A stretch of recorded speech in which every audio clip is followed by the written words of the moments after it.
So I'm known as Rudy Ruttimann. I go by she, her, they pronouns, and I'm a queer identified settler calling Toronto home, standing on the sacred land of Indigenous communities who have endured the pain of historical displacement. In my own journey, I'm delving deep into my own ancestral ties to colonial practices, acknowledging the profound harm it has inflicted. Every day, I navigate this path with an open heart, driven by a genuine desire to broaden my understanding. I'm committed to learning and unlearning from my teachers, drawing inspiration from the strength of those who have generously shared their wisdom. My hope is to weave my own knowledge and experiences into the fabric of for positive change, contributing to the world with empathy and understanding in order to flourish.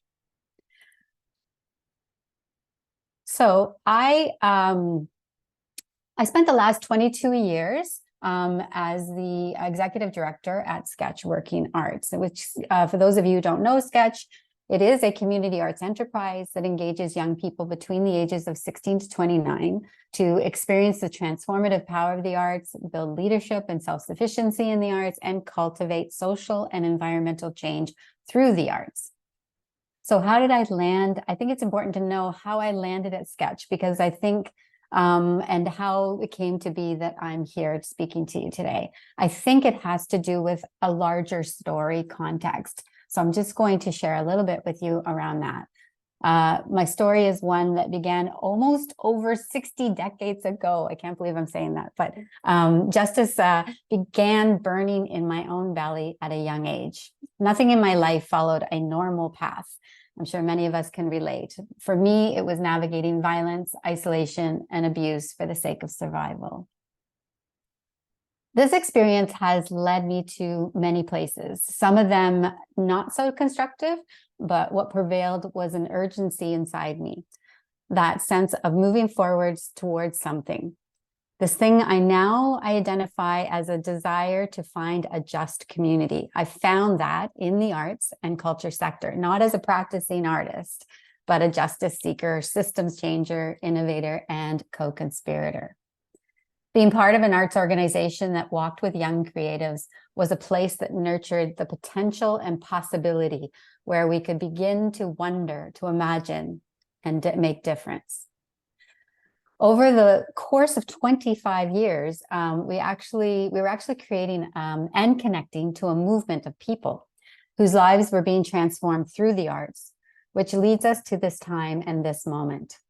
We know that in times of cultural and societal transition, the arts hold a critical social role in reflecting our reality back to us.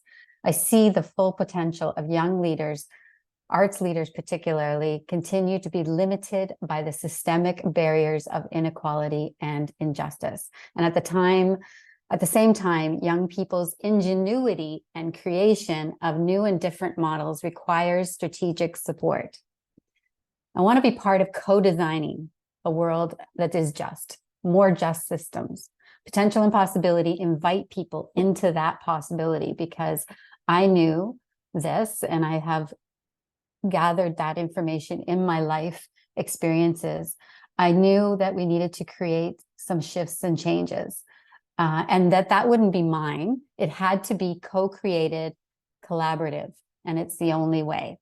So hence, if you heard, I have started an organization, a new initiative called FLIP. FLIP is the Foundation for Leadership, Imagination, and Place. There are many systems that we navigate every day. Some of the new practices we have seen emerging over the last few years include financial models with the redistribution of resources or exploration in these models, building new relationships with trust-based philanthropy, and things like other financial structures like community bonds. The other system is human capital or resources, how we're working. Even today, some people, in person, some people at home, people wanting to work from home, feeling more efficient that way. And then, of course, the call for the changing of the guard. The global ecosystem is on fire, and there is a recognition and conversation in many spaces about the practices that we have and our way of doing things that need to change. You are all part of that change. So why Flip? For Flip, we are focusing on the resourcing system, flipping the resourcing system for arts for social change. By resourcing, we mean capital, knowledge, mindsets, skills, care, and access. So that vision and the practice that we're trying to create is our work together. The investments we've had have allowed us to build a culture of relationship, of a radical practice of belonging. Our values guide our thoughtful, careful approach, and we believe this kind of approach is necessary for systems change work, especially when we believe that the knowledge lives within emergent leadership, particularly QT and BIPOC creatives. So this is the approach we want to take. We call it becoming a financial activist or financial activism. And what is that exactly? Financial activism is a community-driven approach that invests financial and social capital to address societal challenges, build community wealth, and advance sustainable futures. It involves personal investment resources. Our strategy for flipping the resourcing system for arts for social change involves focusing on 4 areas: leadership, research, education, and fund development. Leadership, working with the art sector, leadership to expand coaching and networking, opportunities for emergent leadership in research to co-create knowledge on systemic barriers and creative responses to leadership and systems change in partnership with academic institutions and emergent leadership as co-researchers. In education, to create accreditation, partnerships with post-secondary institutions leading to certifications. And fund development for emergent leadership to access resources which contribute to career development and community transformation. So what do we mean by redistribution? Resource redistribution attempts to address injustices and tackles entrenched inequalities. It emphasizes the moral obligation to act beyond charity. It emphasizes also at its core the redistribution of resources will extend beyond mere financial restitution, encompassing structural changes aimed at dismantling systems that sustain inequality and limit communities on the margins from equitable access to resources and opportunities. We look to build community, being community-driven, rooting our work in local communities where activists work collaboratively to create change. Capacity building, investing financial resources to community initiatives led by QT and BIPOC emergent leadership to access the tools necessary to affect change. Inner and collective work, facilitating conversations for reflection and development, harnessing the stamina and the long-lasting change. Resource sharing, promoting a culture of sharing ideas, resources, and connections among financial activists. So what does this have to do with an adaptive model? What we at Flip, and the reason I introduced this to you is hopefully you'll see the themes of how we've been building and developing out an approach to systems change through this model. So Flip is guided by the two loops theory of systems change to partner with support emergent leadership, making social and systems change. All social change research is seen through this lens. Research is a very important, consistent component of the work. So we wanted to work with the model that would resonate with our values, beliefs, intentions, and dreams. My co-director, Maya Devar, and I both worked with the model of 2 loops before, and the theory of system change was designed by Deborah Fries and Margaret Wheatley. They observed individuals who were not engaged were part of engaging in systems or change to systems. The Canada Institute's 2 loops model tries to capture how systems change or paradigm shift can happen at the level of whole societies. It shows the curves of the old system dying and the new system, you'll see here, identified as the dominant system, and it dying and the new system rising to take its place. The emergent system forms as pioneers of new approaches that start to connect and form networks. And then eventually are forming communities of practice. And this allows for a growing influence to be able to lead towards the emergence of a new system and new influence. Importantly, though, the systems change doesn't mean rebuilding everything from scratch. Thankfully, as this would be way too resource and energy intensive. Many parts of the dominant system need to make the transition from the old to the new, adapting to the emerging paradigm and finding their place in the emergent system. Systems grow constantly. It is a very natural part of organizing and being. We recognize that systems grow and decline. What Deborah Fries speaks about is if you take a service, there is a system that grows, then becomes bigger and sets trends for everyone else to follow. So I want to share with you today a video that Deborah uses to define the service as being actually in the oil and gas industry. Nothing to do with the arts, but again, just to see how this model can be reflected in many different services. And what it's describing is how it has gone through its peak and its decline. So I'll just share that video with you. And please let me know, thumbs up, if you can hear.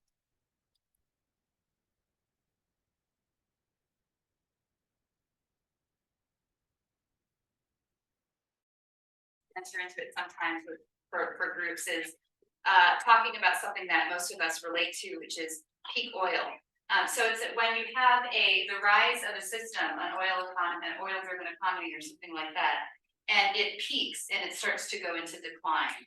And you can do this with any kind of a system, but this one seems to be very present for many people. That one of the conversations that I start with is sort of what time is it as a question? Where are we in the system that we're talking about? And you might find yourself, most of us think that, in this room, I'm going to make an assumption, most of us think that, this system is collapsing. It just can't work. It isn't working and it can't work.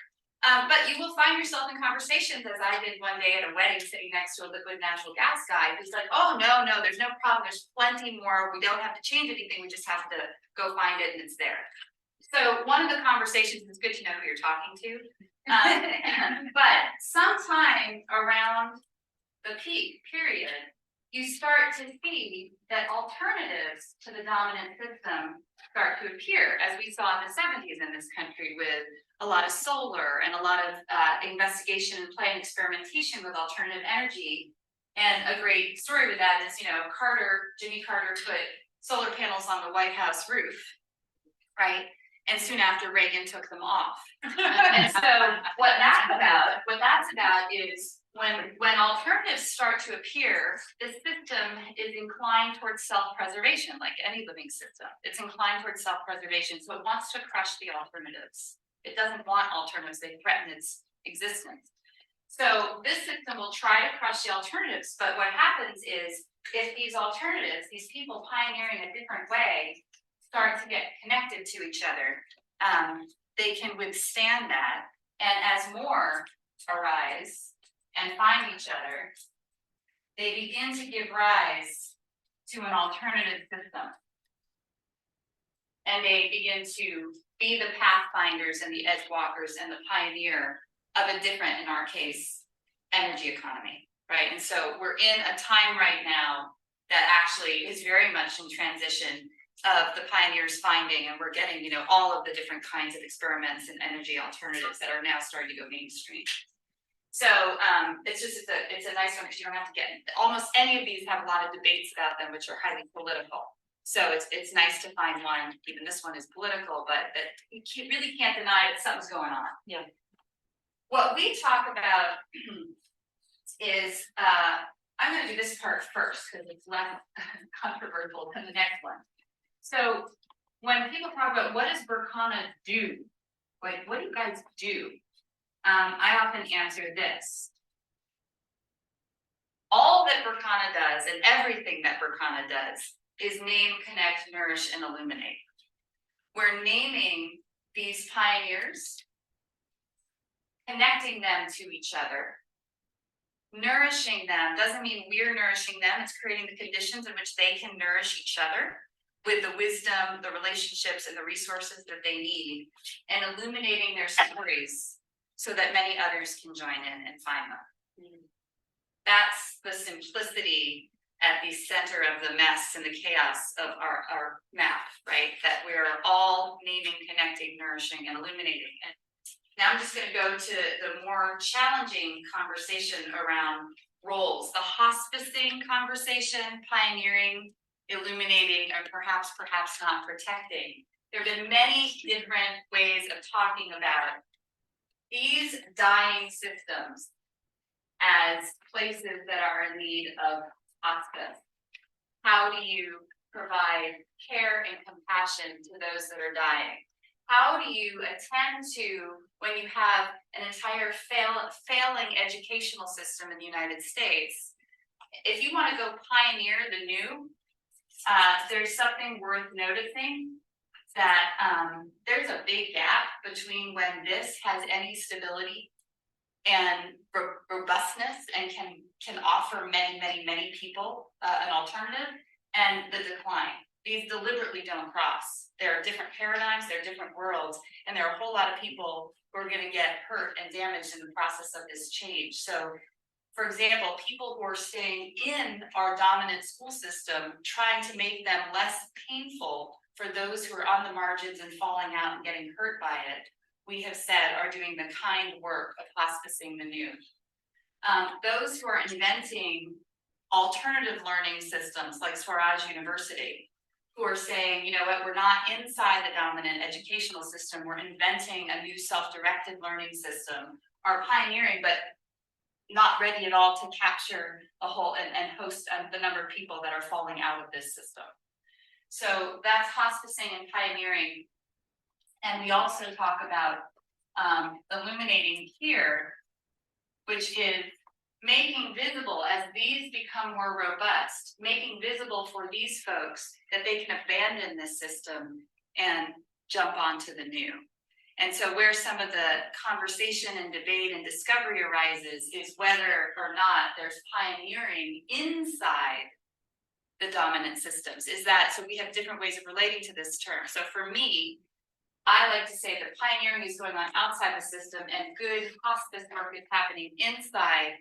And the question whether you believe you can transform these systems or whether you can only alleviate the pain and have to abandon and create the new is very rich debate for us. And another piece, I'll just say a quick thing about it, and then maybe Tim might want to say more on it, is we've talked also about the role of protection, which is people who are part of the dominant system, people who may be power brokers, who know about this, and quietly protect the space in which the pioneers can do their work. So these might be our friends in government or in corporations or in institutions that may fund us or provide the space in which we can experiment. Okay, so let's dive a little deeper into what this model actually looks like and how it may be a good model for the work that you are involved and engaged in. The two loops model is looks at addressing the challenges and opportunities in the arts sector. It provides a fresh perspective on funding strategies and field building for transitions, which we'll look at a little bit later. Organizations can use the two loops as a model as a reflexive tool to understand their roles in systems change. It prompts critical questions about where an organization fits within the two loops framework. There's an issue out there that leads people to needing to do this transition. And right now, the tool that both at Flip and I think a lot of arts organizations are being challenged with is the funding system. So if we're looking at that, there's importance of two key insights, to the importance of the two loops model.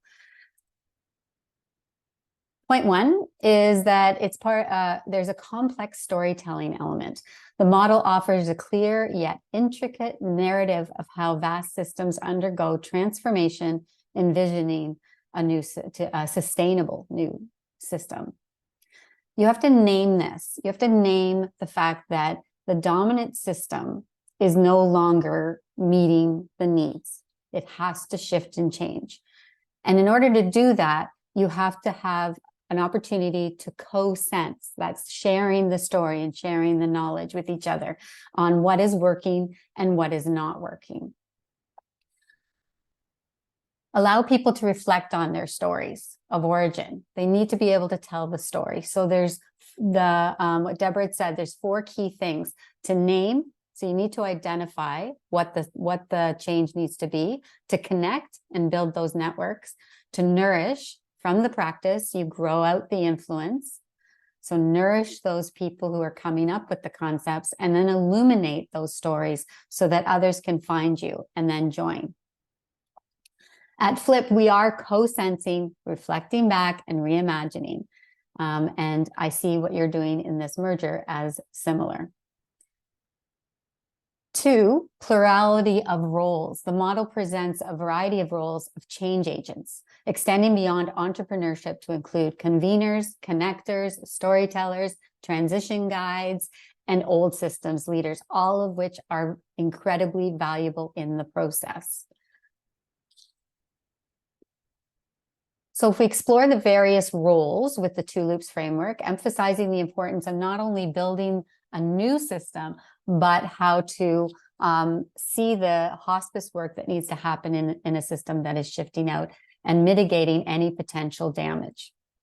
As various systems develop, we know that there are outliers. There are people for various reasons who can't or won't participate for various reasons. Or they might see the system for what it is and know that they can no longer meet that system. This might be people that are working within the organizations that see this is just not working and they want to see a change. Sometimes it's people, as I experienced at Sketch especially, where folks just don't feel like they can be part of the system. They've never been a part of it. There's not a place of welcome of their perspective. So creating the spaces, really critical. How do you nourish and build a network and a community that enables everyone who has new ideas to come together and to start to explore that? Sometimes the system absorbs them and engages them in creating those spaces that include care and nourish the co-creation by hosting gatherings, generating conversations that are based in the principle that we are always better together, and we all hold the agency if we come together in reciprocal relationships with each other, engendering care and support and respect. Peter Block says, always say yes and, not no, yes and. Somehow there are edge walkers within the organizations that are really critical and always there, which is really great. It's how we see change happen. And this is not atypical. The arts and culture sector exists in a constant struggle of precarity, while at the same time you ride on inspiration and imagination. That's what the creativity does, right? As they gather and can play and experiment with their ideas and reflect on what they are prototyping, the design itself is an inquiry in itself. Curiosities lead to innovation of ideas and new design. Then there are, so that's the forming of communities of practice, and we need to find ways to nourish and grow that influence. So what are the other roles that we have? We have the hospice workers. So some people think that, well, what are we going to do? We're just going to throw out all the old ways of doing things. No, hospicing is a critical part of this model for change. It's creating places of care and compassion to attend what did work well? What were the memories that are really important, both great ones, and what was the painful ones that touched in your heart that taught you and give you the strength to change? These are critical roles for people. Pioneering the new, there is a gap, as Deborah said, there's a gap, right, between stable or holding on and hospicing this, the old system to then pioneering the new. And the pioneers kind of sit in that in-between place, inventing new directions and building capacity. Amplifying these new ideas is another role, ways that can emerge to a new system and let the hospicers know that they now can become part of the new emergent system and system of influence. So in order to do these roles, and you need to do them in conjunction with each other, but you also need to do them with an open mind, an open heart, so that's in relationship with each other, and an open will, which is the yes and. The only people in this scenario that might be struggling are those who are trying to hold on to the old, and they're the stabilizers. They're the people that say, well, we've been doing it for 40 years. Why can't we just keep doing this? Because it's not working. There is a natural shift in all systems. And we need to recognize that and build ways to do that. So that's the plurality of roles. Oops, sorry. As a guide for understanding and navigating systems change, the two loops model can be a powerful tool for advancing work for young creatives in several ways. So part of these are the things that need to happen as part of this process. Strategic plan. The two loops model encourages organizations to take a long-term view of systemic change. This perspective is crucial for developing strategic plans that not only respond to current challenges, but also anticipate and adapt to future shifts. For young creatives, this means creating programs, initiatives, and educational opportunities that align with emerging trends and the evolving landscape of the arts sector. Identifying opportunities and challenges. By using the two loops model, organizations can identify both the opportunity and the challenges associated with that systems change. This understanding is essential for designing interventions and support structures that empower young creatives to thrive in a changing environment. It allows for proactive responses to challenges and the capitalization of emerging opportunities. And then the funding strategies. This model prompts a re-evaluation of funding strategies in light of systemic shifts.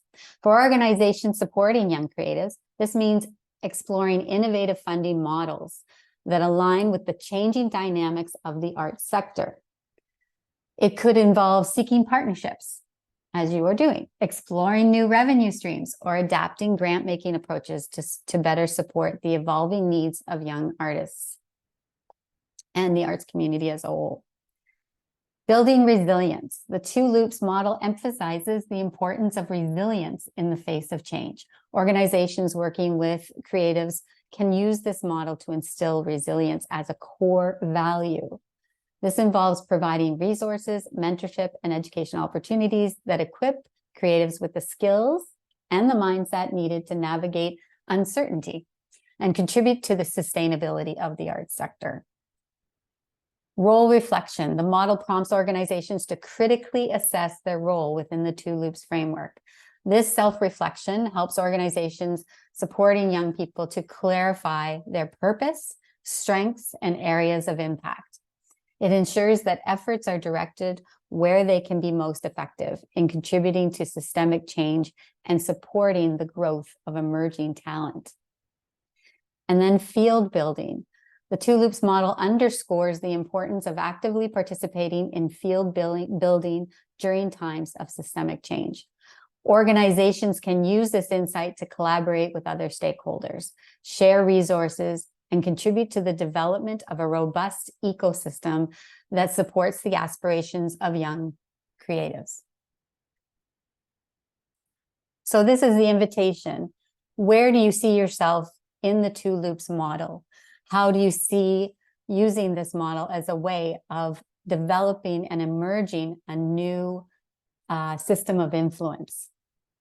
The two loops model serves as a guide for you, a potential guide to work with creatives by providing a strategic framework for understanding and responding to the system change.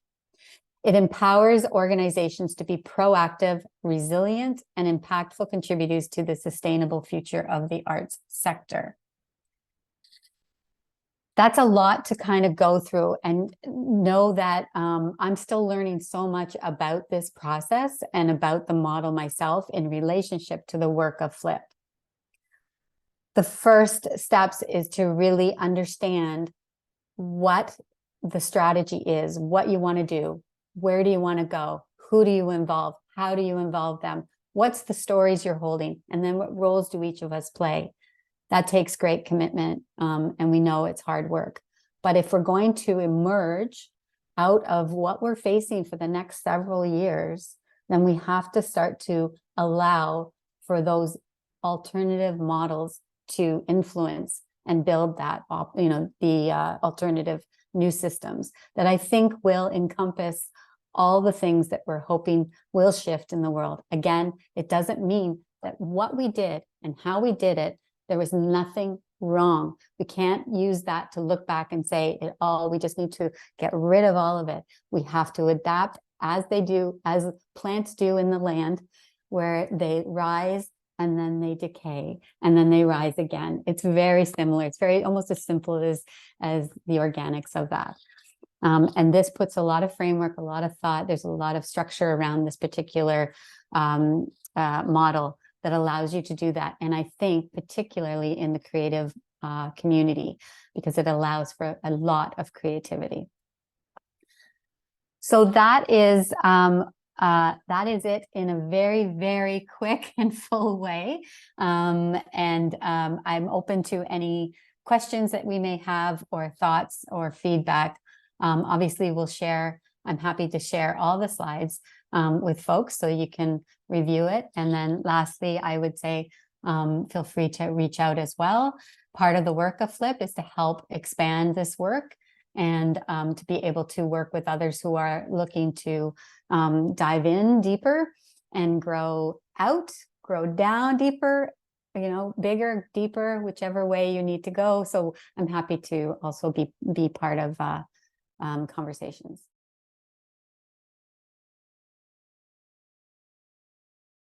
Okay, my question is a little bit of a definition of systems. Sorry to go back to kind of core thinking. So system, we're looking at here how to create a new organization, which is fantastic, which is to build capacity of the arts sector. Yeah. The system that's dominant is not just these organizations, it's the whole context in which we operate. So I'm just trying to figure out how one creates a new system or an emergent system, which is not within the control of the organizations and all the wonderful work that they're going to do. So, because we're talking about systemic change, not just organizational change. Could you speak to that? I know you have experience with it. Yes, thank you. The larger context of the system, you're quite correct, is the funding system. It's the distribution of resources and the challenge around that as things get tighter. And so the system itself, the dominant system in the full context, in the macro context is the financial system. So let me see, I can use an example of, for our own sustainability as an organization, what are we in control of, right? And so as I understand it, and please correct me, is that if you are already looking at a creative model for approaching that challenge, that systemic challenge, which is the financial resourcing. So that dominant financial one, you've got these two organizations, and you are merging them in order to manage some of those challenges. And inside of that, you are going to come up with a new model that what the strength of that is, because you can't control that totally, you're right, but what you can control is the kind of emergent system or organic way of growing together and creating this new organization, which can play a significant role in influencing that larger dominant system. This is a way, it has an influence. You can also use that model, whatever way you come up with, that like whatever design you end up having, as a way of sharing with others who are going to come, oh my goodness, these folks did this. How did you do it? So an example is at Sketch, when I was there at the very end of my time, one of my desires was to purchase the space, right, for Sketch. The intention behind that was that, again, the larger systemic dominant system that I could not change was the market, right? The cost of rent, the constant having to move, that dominant system that we're pushing organizations out of neighborhoods, programming would shut down, all of these things would become so unstable that it seemed, through all the exploring, what would be our response then? What could we control? What could we design? Even if it was beyond our imagination at the time, which it was, what could we imagine making happen? So long story, whole other workshop, how that happened, but we did do it with, and Sketch did not have in fact, I'll tell you, one of the rules was, if we were going to go ahead and do this, that I was not allowed to access any of the operational funds or impact any of the operational support. So no donors, like we started from zero. That requires great creativity, great networking, building some kind of practice and models that could work. So that allowed us to then, long story, but we were able to purchase the space for Sketch. It did a number of things right away. It brought down the cost for Sketch on a monthly and a yearly basis. It took away some of the expenses. It stabilized a lot of things. So Sketch became owner in that building, the largest owner in that building. And not to dredge up anything, but when Artscape has now gone through its recession, the issues it's having now, Sketch is safe. It now owns its space. It doesn't have to move. It owns it. So it's stabilized. That model, I cannot tell you how many people are now, like, have been coming, and how many Artscape folks who are reaching out and saying, how do we do this? That's the thing that we could emerge with. And that's just one example as an organization to stabilize it. But I think I don't want to miss out on the fact that part of what you're doing along the way, that's why I talk about research being or documenting what you're doing, because what you're doing now will set a tone and it will have an influence for others who are going to follow you. And that alone, once that happens, we start to see responses from that dominant system. How many of you have heard about community bonds now, or trust, land trusts, or what are the whole funding changing in terms of accessing other models, financial models, even though there's still some issues with them, but financial models around access to capital. It's all shifting and changing in a broader context. What you need to do, sorry, I shouldn't say what you need to do, what you have an opportunity to do or choice is how to create that within the control that you have, and it will influence that dominant system. I guarantee it. That's my pitch. Yeah. Two questions in here from the chat. So one, Peter has asked, where does transparency and accountability fit in? And then Amanda has added, so I think we can get to maybe Peter's question just after Amanda, because she's kind of, I think, weighed into your question, Victoria, is the idea to be understanding the emergent system so that as you create a new organization, you're helping to be part of that new, different, better future, as opposed to building a new organization that ends up being a stabilizer of the dominant system, which is actually serving us who we want to be. So I think it's that like fractal approach that that is we're trying to build across. Rudy, I don't know if you want to speak to that. Oh, we can't hear you in the room just yet. Let me put myself on mute and then we'll be able to hear you. Okay, great questions. Accountability.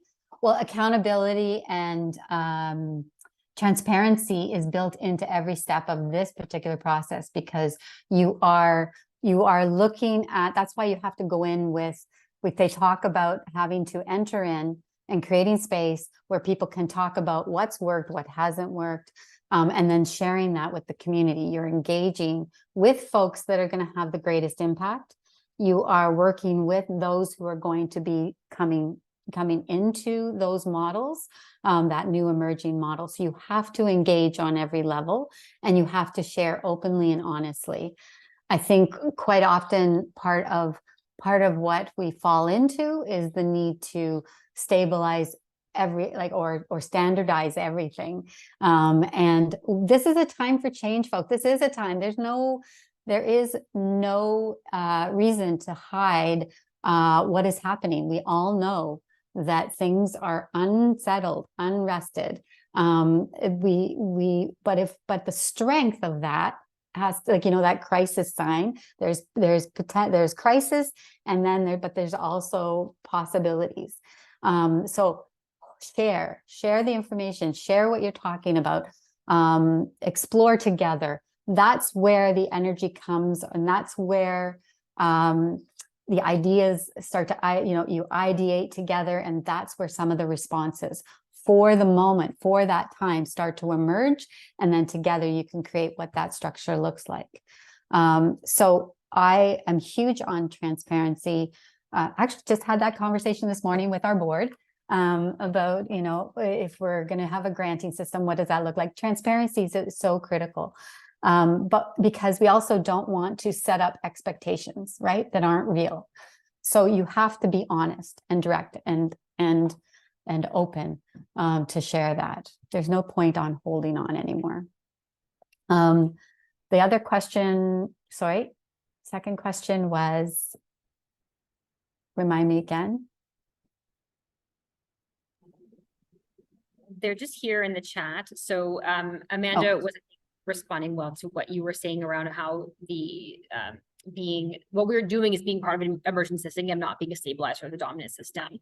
And then there's a further question from Linda is about owning a space brings with it the cost of maintenance and insurance, et cetera. So how does Sketch set up safely there? Yeah. Okay. So emergent system, you're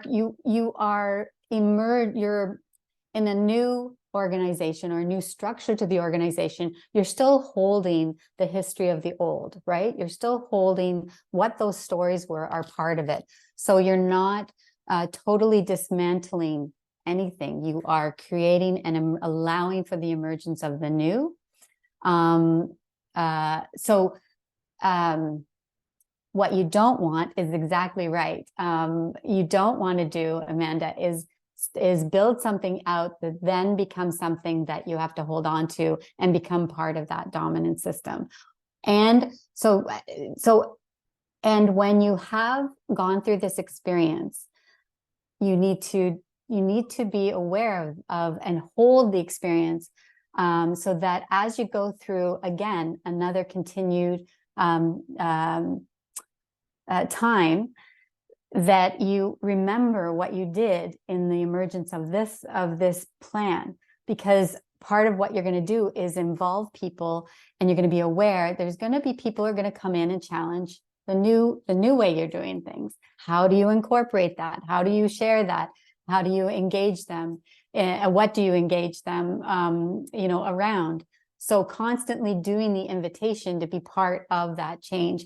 We often would call, instead of calling it an organization, talking about it as an initiative, so that it's always fluid and always shifting, always changing. I know there's certain things that you still have to build a core structure around and infrastructure so that you can run the business. And we are running businesses, what that business needs in order to continue to work. But there's always room for influence and information and sharing and feedback, so that you don't just create another dominant system. At Flip, I talk often about, we're developing Flip. We're going to work with our ideas, our theory of change, and in 5 years, we shut down. That's the plan. Like, start from that place, start from where you want to end, which is either to build up something that's in perpetuity, or you're building something that will be open to the transition and change of the future needs and future leaders. Owning the space brings with it costs of maintenance and insurance. Oh, yes, it does. Owning is so part of what influenced us to buy the space at the building was that it is a condo structure. So everything is paid through condo fees. So Sketch didn't have to take on an entire building. It's always had to pay internal costs for its own internal maintenance, and that continued. That still was significantly less than what would have happened in 5 years. It would have been too expensive between the lease and insurance and property tax, all of those things getting paid through the property tax. We were able to apply to be not, we didn't have to pay property tax. So there was lots of ways that costs were actually decreased and then sustainable. So our safety, I guess the question of the safety is just, it's simply around the entire building. The building is cared for, and no matter what building you're going to build it internally as well. But it actually lowered all the costs in that way.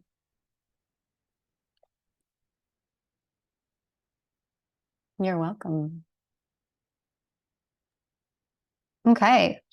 Thanks, Rudy, yeah. for this presentation. I think there's a lot about the two-loop systems model that we'll be bringing into this process. And I hope a lot that our colleagues on the call here today, who are in person and who will be watching the recording of this, will be able to bring into their own work going forward. I think there's a lot of change that you're talking about. And not only change within the art sector, but I think within the nonprofit sector generally. So this is really relevant to a lot of the work that we're doing.